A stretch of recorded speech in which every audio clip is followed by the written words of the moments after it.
السلام علیکم تمام سننے اور دیکھنے والوں کو۔ ایک عیسائی لڑکی مسلمان ہو گئی اور کچھ دنوں بعد قتل ہو گئی۔ یہ واردات نئی دہلی کی ہے اور جنگ عظیم فیصلہ کن دور میں داخل ہو چکی تھی۔ میں اس وقت CIA میں تھا، متعلقہ تھانہ تفتیش کر رہا تھا۔ 15-16 دنوں بعد یہ کیس CIA کو دے دیا گیا۔ مقتولہ چونکہ ایئر ہیڈ کوارٹر میں کام کرتی تھی، اس لیے ایئر ہیڈ کوارٹر کی درخواست پر کیس تھانے سے CIA کو دیا گیا تھا۔ اس میں ایئر فورس پولیس کا عمل دخل زیادہ تھا۔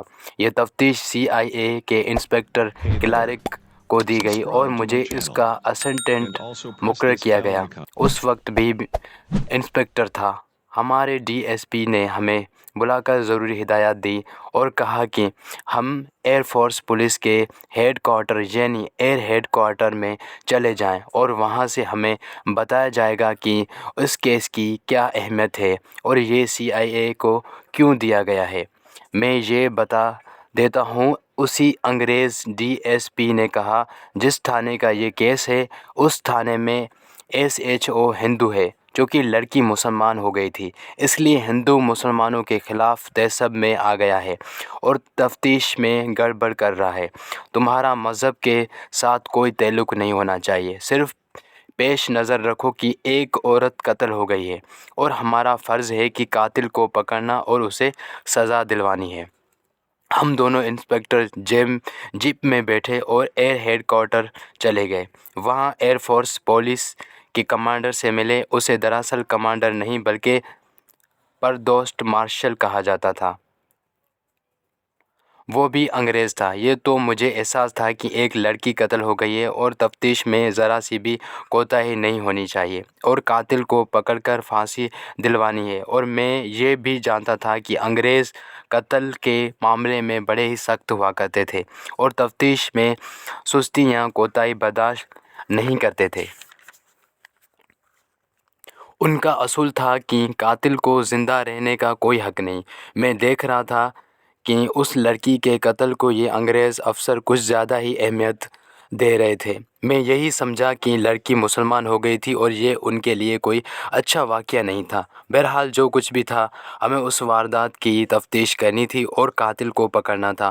ہم اس وقت ایئر فورس پولیس کے سب سے بڑے افسر کے سامنے بیٹھے ہوئے تھے، جس کا عہدہ ونگ کمانڈر تھا۔ یہ قتل کا ایک عام کیس ہے، اس انگریز ونگ کمانڈر نے کہا، لیکن ہم لڑکی کو کچھ زیادہ اہمیت دے رہے ہیں۔ ایک اس وجہ سے کہ لڑکی ایئر ہیڈ کوارٹر کی ایک بڑے ہی اہم اور نازک شعبے کی سٹینوگرافر تھی۔ اس کا سارا کام اور رابطہ اس شعبے کے ڈائریکٹر کے ساتھ رہتا تھا۔ مجھے ایسا وہم تو نہیں، لیکن یہ دیکھنا ہوگا کہ اس کا تعلق جاسوسوں کے ساتھ نہ ہو۔ دوسری بات یہ کہ تھانے کا SHO کوئی تسلی بخش تفتیش نہیں کر رہا۔ ہم اس کی تفتیش کو غور سے دیکھ رہے ہیں۔ اس نے ایک مسلمان فلائٹ لیفٹیننٹ کو پکڑ کر تھانے میں بٹھا لیا تھا۔ مقتولہ کے باپ نے بھی شکایت کی ہے کہ تفتیش ٹھیک نہیں ہو رہی۔ مقتولہ کا منگیتر بھی ہے، شک اس پر بھی ہونا چاہیے، لیکن اس سب انسپکٹر نے منگیتر کو شامل تفتیش کیا ہی نہیں۔ منگیتر کا نام سن کر میں چونکا۔ وہ ٹھیک کہہ رہا تھا کہ پہلا شک منگیتر پر ہی ہونا چاہیے۔ ونگ کمانڈر نے دو اور باتیں بتائیں، ایک یہ کہ لڑکی کچھ زیادہ ہی خوبصورت اور پرکشش تھی، دوسری بات یہ کہ اس کی منگیتر کا بڑا بھائی پولیس انسپکٹر ہے اور ان دنوں وہ امبالہ پولیس ہیڈ کوارٹر میں تھا اور تفتیش کے دوران دلی آیا تھا۔ یہ لڑکی سویلین نہیں بلکہ فوجی تھی۔ میں نے اپنی پہلی کسی کہانی میں بتایا تھا کہ جنگ عظیم کے دوران انگریزوں نے عورتوں کی ایک فوج بنائی تھی۔ یہ فوجیوں کی طرح وردی پہنتی تھی اور ان کی فوجیوں والی ہی عہدے تھے، لیکن انہیں کسی محاذ پر نہیں بھیجا جاتا تھا کہ یہ دفتروں میں کام کرتی تھی۔ اس فورس کی عورت کو ویکائی کہا جاتا تھا۔ ویکائی اس فورس کے نام کا مخفف تھا۔ یہ بھی ایک وجہ تھی کہ اس لڑکی کے قتل کو زیادہ اہمیت دی جا رہی تھی۔ اس ونگ کمانڈر نے کہا تھا کہ ایک ویکائی کا قتل آسانی سے نظر انداز نہیں کیا جا سکتا۔ ونگ کمانڈر نے ایک دو اور باتیں بھی کہیں جو وہ نہ کہتا تو بھی ضرورت نہیں تھی۔ ہمیں تفتیش کرنی تھی اور پوری دیانتداری اور جان فشانی سے کرنی تھی۔ مقتولہ چونکہ مسلمان ہو گئی تھی اور اس کے بعد قتل ہوئی، اس لیے میں نے ایک مسلمان کی حیثیت سے محسوس کیا کہ میں صرف ایک پولیس انسپکٹر کی حیثیت سے نہیں بلکہ جذباتی لحاظ سے بھی اس کیس میں دلچسپی رکھتا ہوں۔ ہم دونوں وہاں سے اٹھے اور اس تھانے کو چلے گئے جس تھانے کے علاقے میں واردات ہوئی تھی اور اب تفتیش ہو رہی تھی۔ وہاں کا SHO sub inspector Pandit Shankar Das تھا۔ پنڈت کا مطلب ہے کہ وہ برہمن تھا، اور برہمن تو مسلمانوں کے جانی دشمن ہوا کرتے تھے، اور اب بھی وہ مسلمانوں کے جانی دشمن ہی ہیں۔ شنکر داس نے ہم نے اپنا تعارف کرایا اور اس کیس کی فائل مانگی۔ فائل دیکھی تو پتہ چلا کہ مقتولہ کا نام مارتھا ولیم تھا اور وہ مسلمان ہو کر روبینہ مریم بن گئی تھی۔ شنکر داس نے مقتولہ کا سروس کارڈ بھی دکھایا جس پر مقتولہ کی فوٹو بھی تھی۔ فوٹو سے پتہ چلتا تھا کہ وہ صرف خوبصورت نہیں بلکہ کچھ زیادہ ہی خوبصورت تھی۔ ہم نے فائل میں لکھی ہوئی کارگزاری اور روز نامچے پڑھنے شروع کر دیے۔ یہ اردو میں لکھے ہوئے تھے، اس لیے میں پڑھ کر انسپکٹر کلارک کو سناتا جا رہا تھا۔ انسپکٹر کلارک اردو پڑھ نہیں سکتا تھا۔ پڑھنے کے دوران ہم شنکر داس سے کچھ باتیں پوچھتے بھی جاتے تھے۔ میں نے خاص طور پر دیکھا کہ ہماری بات کا وہ جو بھی جواب دیتا ہے وہ تسلی بخش جواب نہیں ہوتا، بلکہ اس کے بعض جواب اناڑیوں جیسے تھے۔ مثلا میں نے پوچھا کہ اس نے مقتولہ کے منگیتر کو شامل تفتیش کیوں نہیں کیا؟ وہ تو مقتولہ کے باپ کے ساتھ رپورٹ لکھوانے آیا تھا، شنکر داس نے جواب دیا۔ فضول بات مت بولو، انسپکٹر کلارک نے اسے ڈانٹتے ہوئے کہا۔ جو رپورٹ لکھوانے آتا وہ قاتل بھی ہو سکتا۔ ہم تم کو ایسا بہت کیس سنا سکتا ہے کہ FIR لکھوانے والا بعد میں خود قاتل نکلا۔ ہمیں جلد ہی پتہ چل گیا کہ پنڈت شنکر داس دانستہ اناڑی بنا ہوا ہے اور اس نے تفتیش میں خاصی گڑبڑ کی ہے۔ ہمارے کہنے پر اس نے واردات کی تفصیلات سنائی۔ 15-16 روز پہلے سوموار کی صبح گھوڑوں کی ریس کے کلب سے تھانے فون آیا کہ ریس کورس میں ایک بوری میں بند لاش ملی ہے۔ شنکر داس اسٹاف کے کچھ آدمی کے ساتھ لے کر وہاں گیا۔ بوری بند لاش ریس کورس کے میدان میں پڑی ہوئی تھی۔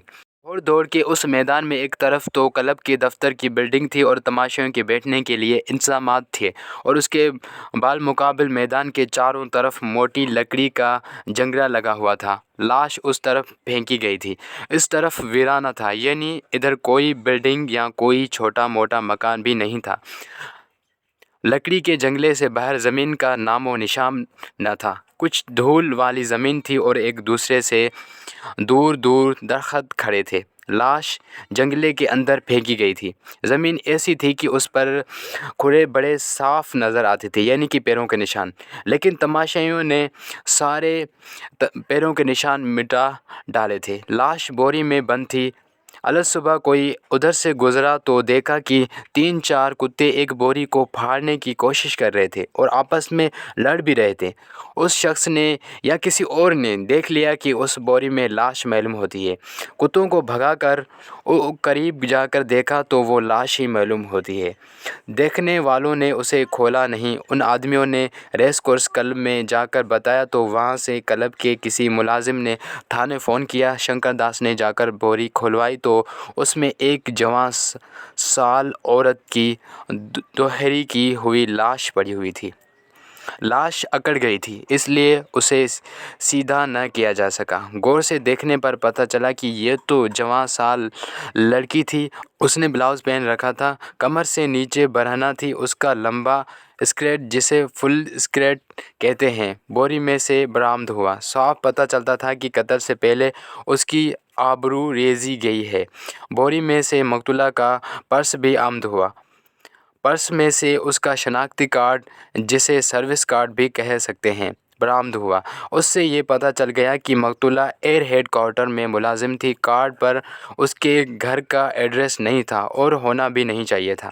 پرس میں سے ایک خوبرو جوان سال آدمی کا فوٹو برآمد ہوا جس کے پیچھے لکھا ہوا تھا فلائٹ لیفٹیننٹ M.A. امجد۔ تھانے کی فائل میں بھی یہ نام لکھا ہوا تھا۔ اس شخص کو شنکر داس نے شامل تفتیش کیا تھا اور 3 دن تھانے میں ہی رکھا تھا۔ انسپکٹر کلارک نے تھانے میں شنکر داس سے پوچھا تھا کہ اس امجد کو کیوں شامل تفتیش کیا تھا۔ مجھے اس پر شک تھا، شنکر داس نے جواب دیا تھا۔ اسی نے مقتولہ کو مسلمان کیا ہوگا اور پھر مقتولہ واپس اپنے مذہب عیسائیت میں آنا چاہتی ہوگی اور اس امجد نے اسے قتل کروایا یا کر دیا ہوگا۔ شنکر داس بڑی ہی غلط بات کہہ رہا تھا۔ ہم نے مقتولہ کا سروس کارڈ دیکھا تو اس پر اس کا نام روبینہ مریم لکھا ہوا تھا۔ اس کا مطلب یہ تھا کہ وہ سچے دل سے مسلمان ہو چکی تھی اور اس نے اپنے کارڈ میں بھی اپنا نام تبدیل کروا لیا تھا۔ یہ ہمیں ایئر ہیڈ کوارٹر میں پولیس کے ونگ کمانڈر نے بتا دیا تھا کہ فلائٹ لیفٹیننٹ امجد کو ایئر فورس پولیس نے تھانے سے رہائی دلوائی تھی۔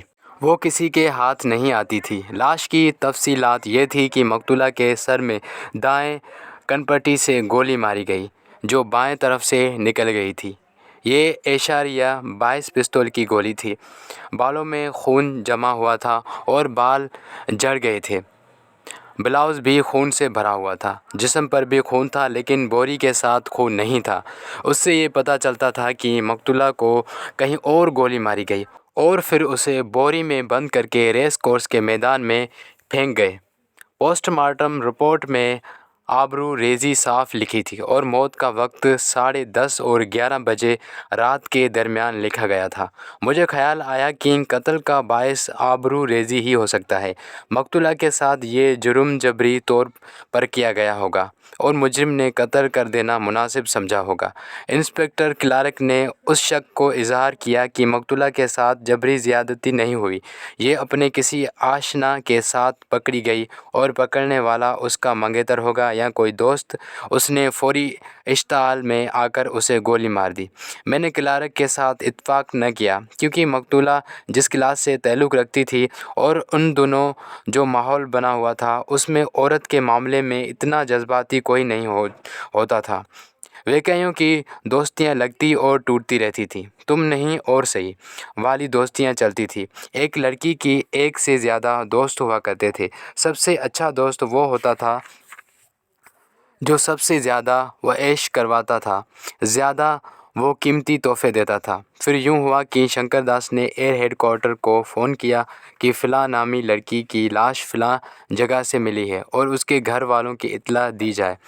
تھانے کی اس اطلاع پر ایئر فورس پولیس کا ایک افسر اور دوسرا ایجنٹ تھانے پہنچ گئے جس شعبے میں مقتولہ کام کرتی تھی۔ وہاں اس کے گھر کا ایڈریس تو تھا لیکن اس کے گھر فون نہیں تھا۔ کسی کو وہاں مقتولہ کے منگیتر کے دفتر کا فون نمبر معلوم تھا۔ اس نے منگیتر کو اطلاع دی اور منگیتر مقتولہ کے گھر دوڑا گیا، وہاں یہ خبر سنائی۔ اس طرح مقتولہ کا باپ، ماں اور منگیتر تھانے پہنچ گئے۔ ان لوگوں نے لاش اس وقت دیکھی جب پوسٹ مارٹم کے بعد تھانے واپس گئی تھی۔ اگر مقتولہ کے ماں باپ لاش کو پوسٹ مارٹم سے پہلے دیکھ لیتے تو وہ بے ہوش ہو جاتے کیونکہ لاش کو لہو سے دوہری کی ہوئی تھی، یعنی لاش کی ٹانگیں اوپر والے دھڑ کے ساتھ ملی ہوئی اور پاؤں سر کے ساتھ تھے۔ اس کے علاوہ نیچے سے لاش برہنہ تھی۔ پوسٹ مارٹم میں ڈاکٹر نے ٹانگیں کولہوں سے کاٹ کر سیدھے رکھ دی تھیں اور اوپر چادر ڈال دی تھی۔ اس طرح لگتا تھا جیسے مقتول کی جسمانی پوزیشن قدرتی ہو۔ یہ پتہ چلتا ہی نہیں تھا کہ لاش 2 ٹکڑوں میں کاٹی ہوئی ہے۔ انہوں نے لاش شناخت کر لی۔ باپ نے سب انسپکٹر شنکر داس کو بتایا کہ اس کی بیٹی کا اصل نام تو مارتھا تھا، مارتھا ولیم، لیکن 12-14 روز پہلے وہ مسلمان ہو گئی تھی اور اس نے اپنا نام روبینہ مریم رکھ لیا تھا۔ باپ نے یہ بھی بتایا کہ مارتھا گھر نہیں رہتی تھی بلکہ اس نے اپنی رہائش ویکایوں کی بارک میں رکھی ہوئی تھی۔ ہفتے کی شام گھر آتی اور اتوار کی شام چلی جاتی تھی۔ اس ہفتے کی شام بھی وہ آتی تھی اور اتوار کی شام چلی گئی تھی۔ وہ یعنی باپ سوچ بھی نہیں سکتا تھا کہ اس کی بیٹی اپنے ٹھکانے پر پہنچی ہی نہیں ہوگی۔ اگلے روز یعنی سوموار کے دن، جس دن وہ تھانے میں یہ بیان دے رہا تھا، اس کی بیٹی کا منگیتر سخت گھبراہٹ کی کیفیت میں اس کے گھر آیا اور بتایا کہ مارتھا کی لاش تھانے پڑی ہے، اسے کسی نے قتل کر دیا ہے۔ اس اطلاع پر باپ تھانے پہنچ گیا۔ یہ کہانی پڑھتے وقت یہ خیال رکھیں کہ مقتولہ کا باپ یا کوئی بھی عیسائی اس کے متعلق کوئی بات بتاتا یا بیان کرتا تو اسے وہ مارتھا کہتا تھا، لیکن میں اسے روبینہ ہی لکھوں گا۔ FIR میں بھی اس کا نام مارتھا ولیم لکھوایا گیا تھا۔ میں نے اس کا سروس کارڈ یا شناختی کارڈ دیکھا تھا جس پر اس کا نام روبینہ مریم لکھا ہوا تھا۔ اس طرح یہ اس کا سرکاری نام بن گیا تھا، اور میں چونکہ مسلمان تھا اور پہلے بھی تفتیش کے دوران جہاں بھی اس کا نام لکھتا تھا یا بولنا پڑتا تو میں روبینہ ہی لکھتا اور بولتا رہا تھا۔ یہ تو ہوئی واردات کی وہ تفصیل جو ہمیں سب انسپکٹر پنڈت شنکر داس نے سنائی تھی۔ میں نے اور انسپکٹر کلارک نے تفتیش از سرِ نو کرنے کا فیصلہ کر لیا۔ ہمارے لیے سب سے بڑی مشکل یہ تھی کہ واردات کو 15-16 دن گزر گئے تھے۔ ہم نے شنکر داس سے کہا کہ مقتولہ کے باپ اور منگیتر کو کل صبح CIA ہیڈ کوارٹر میں بھیج دے۔ ہم تھانے سے نکلے تو 4 بج چکے تھے۔ انسپکٹر کلارک نے کہا کہ اس وقت تمام وکائیاں اپنی بارک میں ہوں گی، بہتر ہے وہاں سے مقتولہ کے متعلق کچھ معلومات لے لی جائے۔ تجویز اچھی تھی، ہم وقت ضائع نہیں کرنا چاہتے تھے۔ جیپ میں بیٹھے اور وہاں جا پہنچے۔ میں جسے بارک کہہ رہا ہوں اسے فوجی زبان میں ڈومپسٹک کیمپ کہا جاتا تھا۔ وہاں جا کر دیکھا، ارد گرد دیوار تھی اور اس کے اندر ایک دوسری سے دور دور 3 بارکیں اور ایک قطار کمروں کی تھی۔ وسیع لان، ٹینس کورٹ اور بیڈمنٹن کورٹ بھی بنے ہوئے تھے۔ گیٹ بند تھا۔ ہمیں بتایا گیا کہ قریب ہی ایک بنگلے میں ایک انگریز عورت رہتی ہے جس کا رینک لیفٹیننٹ کرنل تھا۔ کیمپ کے اندر جانے کے لیے اس عورت کی اجازت ضروری تھی۔ ہم اس بنگلے میں چلے گئے۔ انگریز لیفٹیننٹ